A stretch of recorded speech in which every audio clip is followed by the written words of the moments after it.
And I missed it. I missed my calling as a jacked chick. But to start us out, Dave, while you were gone, the news kept happening, things kept occurring, and Dave, we have steroids in the news. It's there. They got the music. So to start us out, this was brought to our attention by a couple of our listeners, actually. Lawsuit alleges that a teen boy in Los Angeles County Juvenile has been given female hormones. So the story is that this teenage boy alleges he was given female hormone estrogen after he was diagnosed with oppositional defiant disorder while in custody at the LA County Juvenile Hall last summer. What the fuck is oppositional defiant disorder? I imagine I probably could have been diagnosed with that at one point in my life when I was about 16, 17 years old. Because isn't that just stroppy teenager? Yeah, let's see here. I wanna know. I'm gonna actually look it up because I'm curious now to see exactly what this is. This sounds like a made-up name for bullshit to me. I think so. Okay, so here we go. Oh, this is an ad. It looks like it may be related. Okay, they actually have like treatment for it. A disorder in a child marked by defiant and disobedient behavior to authority figures. The cause. I have a treatment for that. That's your treatment for that. The cause of oppositional defiant disorder is unknown, but likely involves a combination of genetic and environmental factors. Symptoms generally begin before a child is 8 years old. They include irritable mood, argumentative and defiant behavior, aggression, and vindictiveness that last more than 6 months or cause significant problems in the home or school. Treatment involves individual and family therapy. Okay, let me say that last part again. Treatment involves individual and family therapy. Who? Now, I guess from what I understand, this kid was never truly like diagnosed by a psychiatrist. Who decided to give this kid estrogen as a treatment? So effectively, obviously depending on dose, I can understand the logic behind it is more female hormone, less male hormone, therefore you should be less aggressive. Yeah. Would be the basic format. But effectively what they've done is giving gender reassignment. Yeah. Dose. Yeah. Yeah. He suffered side effects too. I can understand that there will be people that genuinely have behavioral disorders, but what you've described is basically a young child going through that stage of stroppiness and that I'm just going to say no and I want to make my own decisions and I want to be my own person, and a parent just not being, in general, there will be people that genuinely have problems in this area, but in general just don't have a good disciplinary factor within their house. I'm not on about being violent.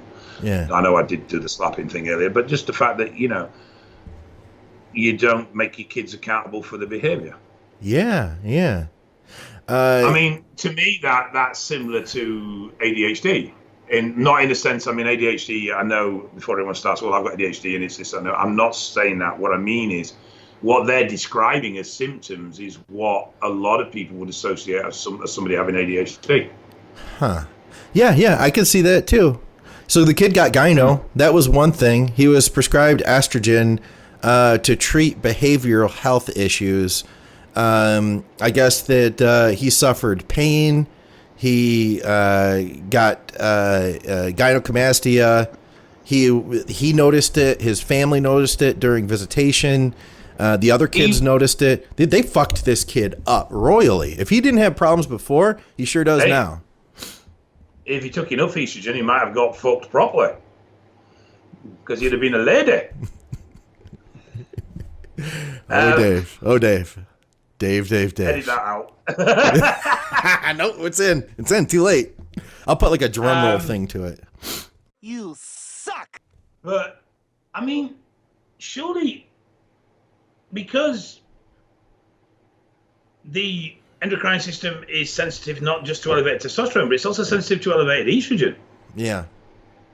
So have they actually made this kid infertile? Have they shut down his endocrine system completely? Is he now TRT dependent? Yeah. How long's he been on this shit? Well, apparently it was a long time, a year. So there's potential there that he may not recover.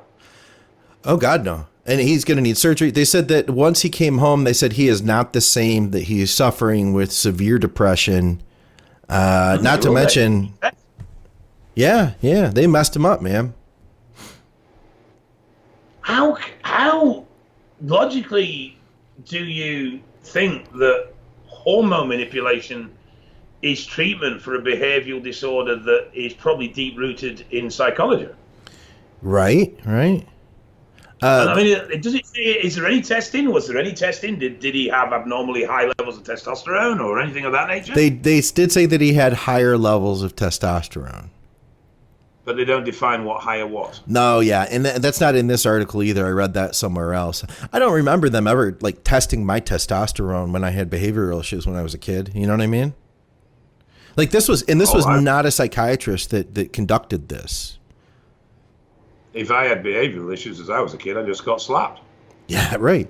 It says, so the boy was taken. Okay, the parents allege that it was only then that they had. Okay, so that when he got side effects, they were informed that their son had been taken off the medication. They said he was accidentally. After that, then they said he was accidentally given estrogen later. And he's in prison. Yeah. Juvenile detention, prison, same deal. He was there for a year. So I would suspect that if it's anything like a UK, drug management and drug protocols and drug dispensary is incredibly strict. Yeah. So how the fuck do you accidentally give somebody estrogen for a year? Yeah. I mean, if you were just in the UK, the health services within prison is actually part of the NHS, so it's independent to the prison. He was threatened with severe consequences if he refused to take the medication. Didn't anyone stop to think? I guess not, dude. I guess fucking not. Oh. Yeah. Oh. I mean, he may have been a grade A twat for all we know. I'm sure he was, dude. I'm sure he was. Listen, I know 15-year-old kids, you know. But still, yeah. That's a potentially lifelong punishment they've created for that guy. They don't even know, dude. They don't even know what they've done, I think. You know? It's a shame, man. Ooh. It's a shame. It irritates me just to think about that, you know? It's the other thing is, the scary element of that is this something is this a one-off? Is this a freak incident? Or is this something that indicates a general thought process? No kidding. To effectively castrate aggressive people hormonally? Yeah. Lars Daniel, by the way, is one of the guys who sent it to us. So thank you, Lars. I think they said he was 15. So, I mean, he is really still a kid. I mean, he is really still at a point where he's doing dumb fuck shit that he might in 4 years' time think, God, I was a fucking asshole back then. Yeah. It's not like he's in his 20s where you start to expect them to realize their behavior is not acceptable. Yeah. And listen, dude, I mean, I'm going to tell you just straight up, man. When I was about 16 years old, I was a bad kid. Like, I was a really bad kid. You know, I was getting in trouble, skipping school, smoking, using drugs, selling drugs, fighting. Like, I was a bad kid, and I didn't have oppositional. I don't see you as a fighter. Yeah, it wasn't a pretty time, you know. But I made a lot of changes in my life later. But at that time, man, I was a bad kid. And listen, if you were to have called me this, if you said I had oppositional defiant disorder, you were to give me those drugs, I would not be the same person I am today. Yeah, I was a bad kid, but I got through it. I learned from it, and I was punished. You know, I went through a lot of shit to get where I am today. No, you know, you wouldn't be where you are today because we'll be calling you Shirley. Maybe I'd be like a female bodybuilder. You know. It'd be Shirley McNally, yeah. Yeah, I might have like one up, be like a big jacked chick, like really jacked chick, Maybe that's what's your destiny in life, to be a jack chick. Have you ever thought that? Huh. And I missed it. I missed my calling as a jacked chick. Huh. I'm learning so much on this program. I thought I was here to help. You can't grow a beard, so we know that much. So that would. What are you talking about? Maybe you should. What are you talking about? I can't grow a beard. You can't grow a beard, ladies and gentlemen. This is why it takes fucking earphones now. Hey, what's going on, guys? Scott McNally here. I'm going to jump in with a quick break, and then we will get right back to the show. By the way, guys, if you're listening to this on iTunes, do me a favor and leave us a 5-star review. All that stuff will help to boost us up so that other people can find our programming. All right, guys, we're going to take just a brief pause to shout out TrueNutrition.com. I've been using them for years now, years long before they sponsored our programming, and so has Skip, and so has Scott Stevenson, and so has Dusty Hanshaw. In fact, those guys knew the owner, Dante Trudell, for years now, since back before he even had True Nutrition. He's the creator of DC Training, which we talk about all the time, and he's also the creator of True Nutrition. He developed this company so that he could offer bodybuilders high-quality supplements with no flashy marketing, no gimmicks, none of the stuff that would boost the pricing up. This way he could sell products for next to wholesale pricing and make sure that he kept them as high quality as possible. I back everything sold by TrueNutrition.com. You can get everything you need, from all your protein powders to plant-based protein powders to whole food vitamins and fish oil to performance supplements like your NO products like citrulline, malate, and beta-alanine. Anything you could possibly think of, you can get there at True Nutrition. And if you use our code ADVICES, that will let them know that you support our programming, and in turn, they'll continue to support what we are doing. So once again, that's TrueNutrition.com, and our code ADVICES supports our podcasts, plus it'll get you a discount. I also want to shout out GetAZOTH.com. That's AZOTH. AZOTH is on the cutting edge of brain supplements, increasing focus and attention, live in the zone, cognition and memory to process faster and think deeper, improves mood, controls stress, plus energy and motivation, start strong and finish stronger. Whatever you're investing your time in, the idea of nootropics is to get more out of it, to get more accomplished, and to be more effective at what you're doing. I use nootropics to help boost my cognitive abilities while I'm podcasting, adjusting diets, and dialing people in on their contest preps. AZOTH 2.0 is great for performance enhancement at my desk, but it's also great for performance enhancement in the gym. Check them out. You can go to getazoth.com. You can go to the Amazon link. Both of those are in our show notes. And we also have a code. ADVICES10 will get you 10% off at either of those sites. That's AZOTH. Thank you guys for listening to our ads. Thank you for supporting us by shopping with our sponsors and using our codes. And if you have any questions, reach out to me at Scott McNally1 on Instagram, or hit me up at the Advices Radio group on Facebook. All right. Let's move on then before we go down this road any further, because I have another story. And this is a case of an athlete. This is an Olympic silver medalist. Race walker, Dave. Sorry, I've got the picture of that hip wiggle in my head now and I can't get it out. Hey, race walking is not a joke, okay? No, I'm not disputing that there is definitely a level of athletic prowess to compete in that sport. Yeah. I just think they have half their lower spine removed and replaced by a pendulum or something, because I just don't understand that hip thing that goes on. And there's that. You got to do and the thing is, and I'm far from knowledgeable on this. Yeah. But I would have thought that the over-exaggerated hip swinging and the over-exaggerated arm swings would actually expend more energy and make them less efficient. Well, from what I've heard, Victoria and I discussed this one time. She said that. Why? I don't know. I can't remember why. Because when you're in a relationship. Because when you're in a relationship and you're in quarantine. You talk about weird shit. You end up talking about everything, And we're talking about the difference between race walking and running, and that it's actually more stress on your body in some ways, because you're trying to not run. You're trying to do everything but run, and your body wants to run. it looks uncomfortable. Yeah, yeah. And so at what point does it become running? What's the rule about what's a walk and what's a run? That I can't tell you, but I can tell you at one point you get in trouble for doping. And that's what this story is about. So it turns out that even race walking is not free of drugs, Dave. Though Maria Guadalupe Gonzalez, who is from Mexico, she says that she's appealed against her 4-year ban. She faces charges on Tuesday, of using false evidence. So I'm not sure what that false evidence is. Let's see if we can get a little bit further into this. Gonzalez blamed her positive test on the anabolic steroid Trenbolone. It was in contaminated meat from tacos. Steroids are used in cattle farming in her native Mexico. In a written statement, yeah? Go on. Oh, it says in a written statement from her original disciplinary hearing, she cited false details of the meat she had eaten.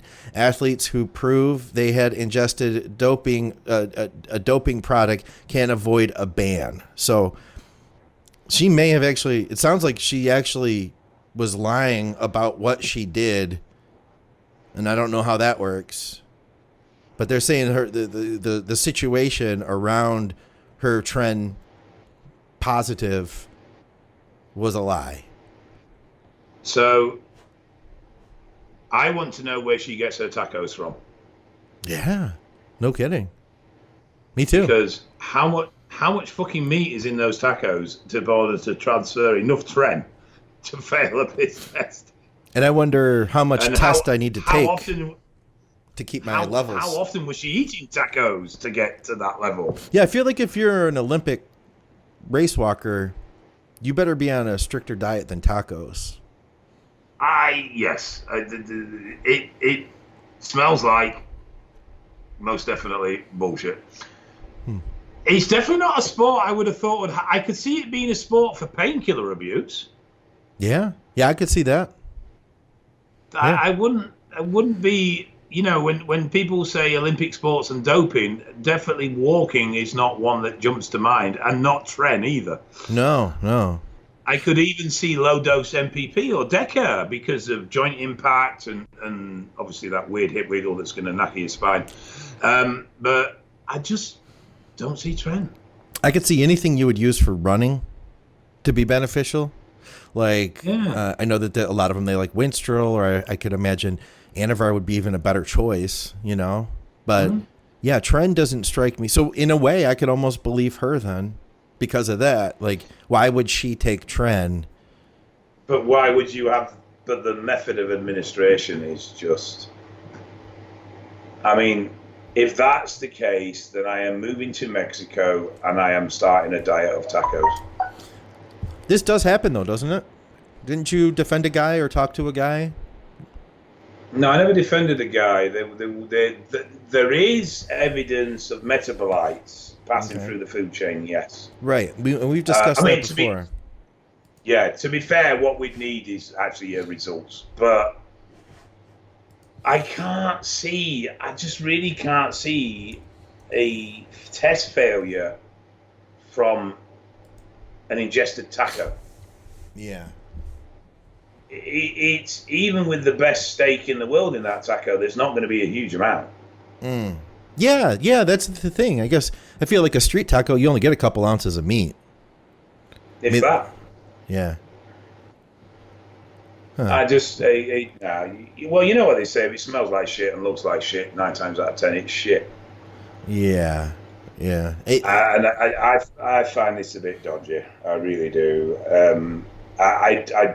Very obviously, the motivations behind using doping to perform in a sport are very obvious and very easy to understand. You want to be the best at what you do. Yeah. That's why you do it. That's why you do it in the first place. So I can understand that. Okay. So it says this. It says, here's the big deal. So the actual initial ban happened 2 years ago, but now they figured out that she actually lied because she tried to say they banned her 2 years ago. She tried to say, hey, it was the taco meat. And now they caught her in a lie 2 years later. It says that this may lead to extended extended violations and extended banning. So Gonzalez expressly accepts that she lied and presented and relied upon fabricated documents. In an apology to the CAS panel, the appeal ruled. So I'm reading into that she's basically now admitted that Yes. she did take Tren, and it wasn't from tacos, Yeah. and the presentation of maybe testing on this meat was false. Yeah, so this is another article I just pulled up. I'm looking at ESPN now.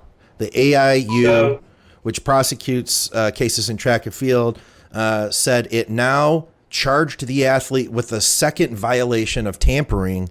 This will lead to a further shutdown for her. Yeah. I've never understood this, and I've seen this in all walks of life. I've never understood when you fuck up or you bend the rules or you do something wrong and you get caught, why you continue to lie and make a fuss about it. Yeah, she probably thought she could get away if she thought because we've seen so many other stories where people are like, oh, it was the tacos, and they're like, oh, okay, oh, it was my boyfriend's jizz, oh, okay, you know. Yeah, I just don't get why, you see it all the time. You're caught, the evidence shows that you were wrong or you were lying. Yeah. I know a supplement company that produces really dodgy supplements, but they've made a big song and dance about other companies, and it's like, well, you're far from squeaky clean yourself. Can you say the name of that Wouldn't company? No. Can you tell us? I can tell you privately. I can't tell you publicly. Okay, we're off the air now, Dave. I hit we're not. a pause. I hit a pause button or something, so we're off the air. No, you didn't. No, tell me the name. You hit a pause button or something. Yeah. But why would you, when you know your own business is corrupt as fuck? Yeah. Why would you then stir shit with other companies? It doesn't make sense because you're vulnerable. Yeah. If you've got caught, just put your head down, do your time, and fucking get back on with it. Yeah. I mean, so she made a lie. She's kicked up a huge fuss. They've looked into that huge fuss that they've now realised is a bigger lie.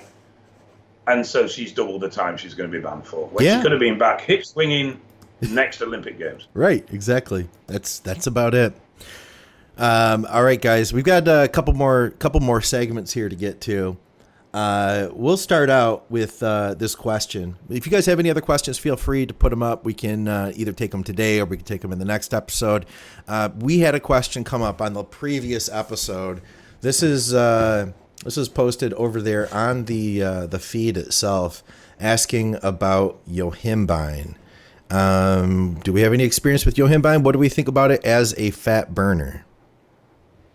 It's effective, but only as part of a more effective plan.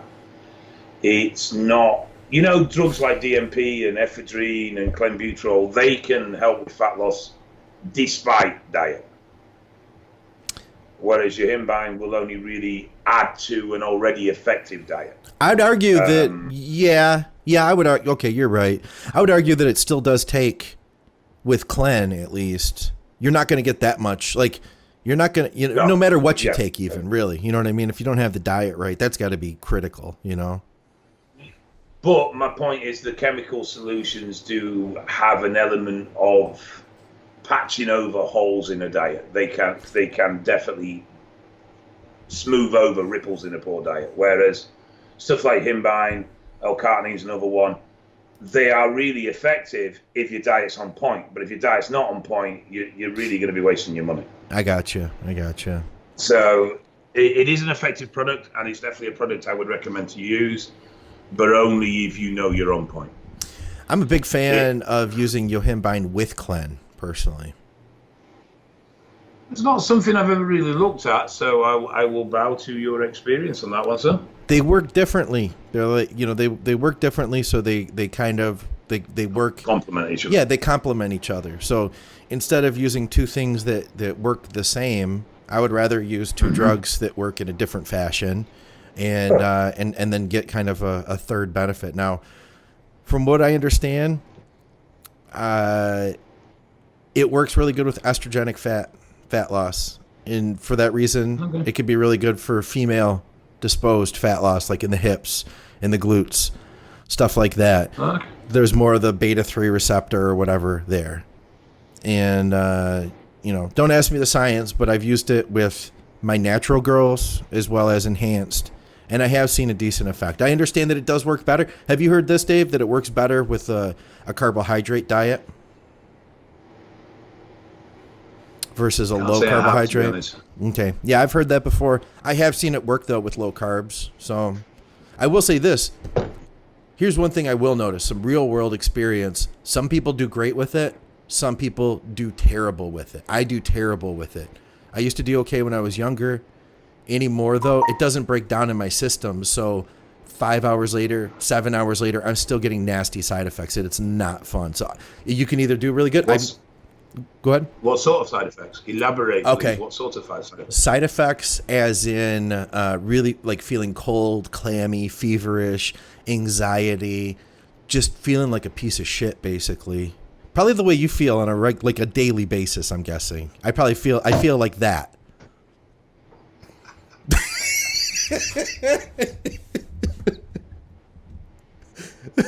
I'm giving you that one. That was slid in there so sweet. You nailed that one.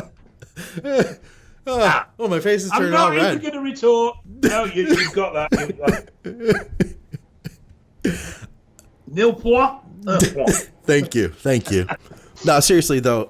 Now from what I understand, it's the P450 pathway. Some people will break shit down, certain drugs, certain compounds, more easily than others. So I'm a non-metabolizer, meaning that when I put that stuff in my system, it does not break down. It just sits there and it works and it works and it works and it doesn't go away. It's not fun. But surely that should make it effective. It just means it's a horrible experience. Yes, that's exactly what it is. So if it doesn't break down, it's going to be active for a much longer period of time. So it's going to be more effective. But the downside of that is you feel like absolute dog ass in the meantime. Yeah, even at low doses. So I've taken 2.5 milligrams versus a bikini girl I've worked with who took like 15. And she was like, oh, yeah, I love it. It gives me a little bit more energy in the morning. And you feel like Dave. At 2.5 milligrams, yeah. Versus, a 97-pound bikini girl is taking 10, 12, milligrams. And she's like, oh, yeah, this is great. So, yeah. I felt L-carnitine worked really well in low carb situations. Oh, yeah, I've never used it. Was really that well injectable or oral? Yeah, injectable. Okay. From what we spoke about, Scott was saying that oral's fine. It just takes a lot longer to build up in your system. Yeah. Whereas injectable is pretty instantaneously. But yeah, I noticed a very big difference. You stopped using it, I take it? Particularly, yeah. I went on holiday and ate bread and cheese for 2 weeks. Oh, yeah. I look like a baguette at the moment, but I'll probably get some more. I'm putting an order in for some IV stuff this week, so I'll probably get some more in and have another bash at it. But yeah, I did find a definite increase in energy as soon as I started the L-carnitine. No kidding. And how much were you using? You were using a lot, weren't you? No. Oof, I can't remember what the dosing was now. I got 1,000 milligrams, which isn't a huge amount really, and I think I was using about 600 milligrams a day. Okay, yeah, that's pretty standard from what I've seen. Yeah, it's sort of where it needs to be, yeah. Yeah. Now, Victoria said she's seen results with lower doses, like 200, 300, that she had seen some results. I mean, I imagine you could get some results with it. And she's not saying personally, but just, people she had worked with. No, I could believe that as well. I say there was a noticeable difference in energy levels literally day to next day. Huh. So I'd gone from being quite flat and just sort of, as you would on low carbs, as you do when you're on low carbs, and literally woke up the next day having injected that evening and feeling like, oh, you know what, I feel all right. No kidding, man. Huh. Injectable low carb. I feel, yeah, I have energy. No, I wasn't bouncing off the ceiling. Right. I definitely didn't feel like it was dragging lead around anymore. Okay, nice. We had a comment here from a lady listener, lady viewer. She says, "Fine-looking fellows." She's obviously talking about me. I think she kind of is. Her name is Mrs. Crossland. Yes. Yes. Hi, Miss Crossland. Cheers, love. Love you. I heard Dave was a bad driver. I figured, yeah. I wouldn't have hung out with him in that camper either. You would have loved it. Don't lie. We have another question that came in here on the live feed. Dave, what's the risk to benefit choosing Caber over Prami strictly for prolactin control? I've always thought that Caber was like the safer option, easier to deal with. I've found, in all honesty, that as long as you start B6 before you start the cycle, it's super effective at managing your prolactin without ever touching Caber or Prami. Okay. But what I've found is when you try and start it once you've started the cycle, it's nowhere near as effective. I don't know why. Yeah. But, for example, I've put people on 500 milligram of B6 prior to what was obviously going to be a heavy nandrolone cycle and everything else, and actually had to reduce the dose because their prolactin's so low. No kidding. Wait, don't move for a minute. I'm just enjoying. Look at guys, you can see like Dave's beard is like blowing in the breeze right now. See that? It's very epic. This is California dreaming driving scene. You know what I mean? Exactly. Yeah. Okay, sorry, I distracted us. It's a bit warm. It's a bit warm over here, so I've got a fan on down below. Warm? What's warm? Warm, hot. Oh, warm. Moist. It's warm over here too. Warm. Yes. Warm. Yeah. So I have a little fan blowing on my testicles. It just tends to drift up. So you're saying though that B6 before you start the cycle? I've found before you start the cycle, if anything, it's almost over-suppressive and you have to back off a little bit. I'll be damned. Whereas what I've found is when you've tried to treat a problem with B6 once the cycle's ongoing, it doesn't seem to be anywhere near effective. What kind of dosing do you do with that B6? 500 a day. Okay, 500 a day. All right. 500 milligram a day. Yeah. That's not a bad idea then. Yeah, I mean, I feel like if you could get away with not using Caber, well, actually, Caber is really expensive too. So if you get away with not using that, you'd be better off, right? What do you pay for Caber over there? It's hard to get, first of all. So I don't know because I've never used it. I've never needed to use it. I think I did buy it one time from a research site years back, but I know it's not cheap, and I know when you do get it, like it tends to be hard to get hold of. Yeah. Not an easy drug to source. Yeah. What I've seen too, I would say out of those two, I'd probably go Caber. Okay. Yeah, I would too. Prami, doesn't that have a lot of side effects? It can do. Yeah. I mean, they both can really. I think the problem is with a lot of people is they're too ready to jump on this stuff. It's like, I'm taking nandrolones, I have to add Caber in, and quite often they end up over-suppressing. Okay. I just got one of our listeners said list price on Caber is 36 tablets for $110. That's list price. So we don't get them in that. Hang on. I want to say GoodRx. Let me look it up here. That seems a lot, but I'm trying to think what. I think the last time I bought Caber, it was about 25 quid. I'm going to look at GoodRx here while Dave. I don't know what Dave's shuffling around. I think he's getting out illegal steroids or something.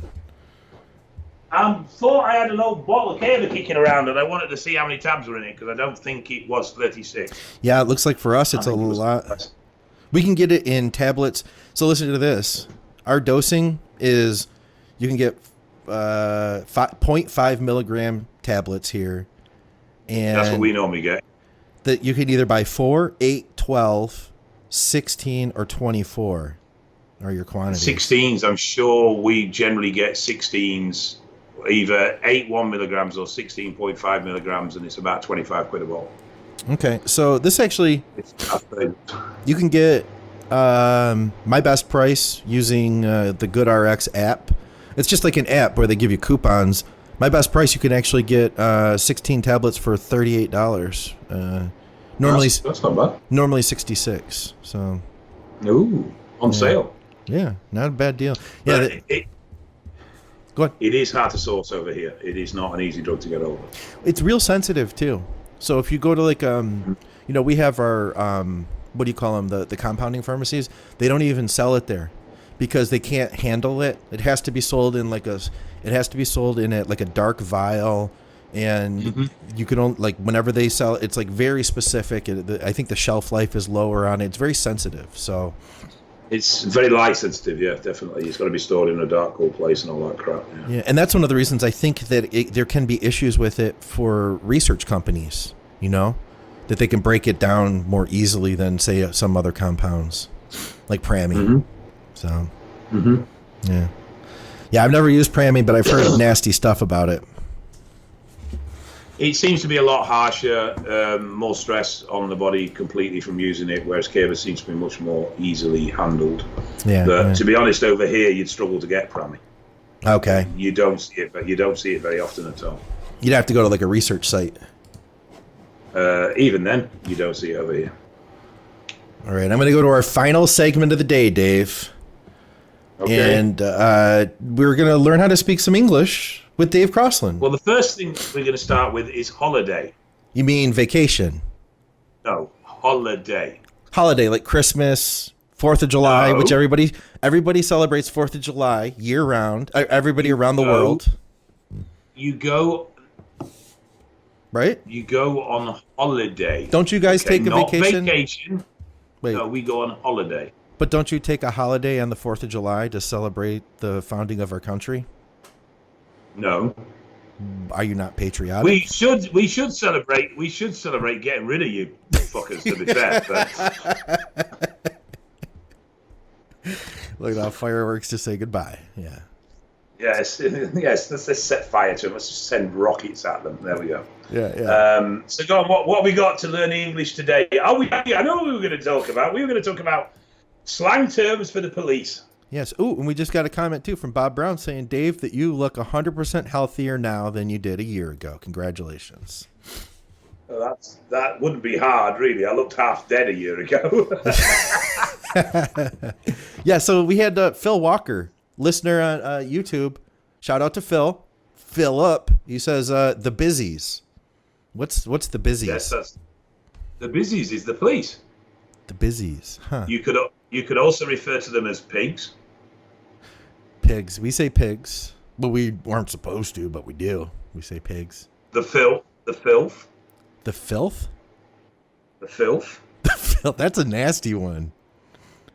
It's like the grime, the grub. Bobby. What? Coppers. Did you say bobbies? Bobbies. Coppers. We don't say coppers. We don't say bobbies.